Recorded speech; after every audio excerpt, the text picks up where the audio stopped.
ఎక్కువ questions attempt చేసిన వాళ్ళకి ఉద్యోగం రాదు. ఎక్కువ కరెక్ట్ ఆన్సర్స్ చేసి తక్కువ నెగెటివ్ మార్కింగ్ తెచ్చుకున్న వాళ్ళకి మాత్రమే ఉద్యోగం వస్తుంది.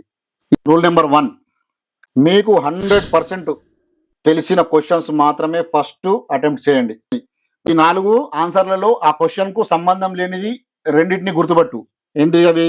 ఏ కాదట, మరి బి కాదట. ఇప్పుడు ఏవి ఉంటాయి? సి మరియు డి. అంటే నీకు 50-50% డౌట్ ఉంది. ఇలాంటి క్వశ్చన్లను నువ్వు ఖచ్చితంగా కొంచెం సేపు లాజికల్గా ఆలోచిస్తే కరెక్ట్ ఏ ఆన్సర్ అయితే కరెక్ట్ అనిపిస్తుందో ఆ ఆన్సర్ పెట్టాలి. ఈ రూల్ నెంబర్ 3 ఏంటి మరి?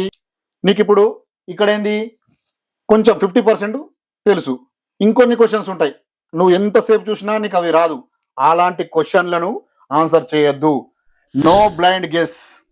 100 మార్కుల క్వశ్చన్ పేపర్ ఉంది, 80 మార్కులు అన్ని కరెక్ట్ పెట్టినావు, 20 గెస్ చేసినావు. దీంట్లోకి వెళ్ళి 15 తప్పులు పోయినాయి. నెగిటివ్ మార్కింగ్ ప్రకారం ఏంది? 1/5 కదా, అంటే నెగిటివ్ మార్కింగ్. అంటే నీకు ఇప్పుడు కరెక్ట్ ఏం రాసినావు నువ్వు? 80. టోటల్ ఎన్ని మార్కులు రావాలి? 80 మార్కులు రావాలి. కానీ నువ్వు ఉన్న కాడ ఉండక ఏం చేసినావు? ఈ 20ని గెలికినావు. ఆ 20లో 15 తప్పులు పోయినాయి.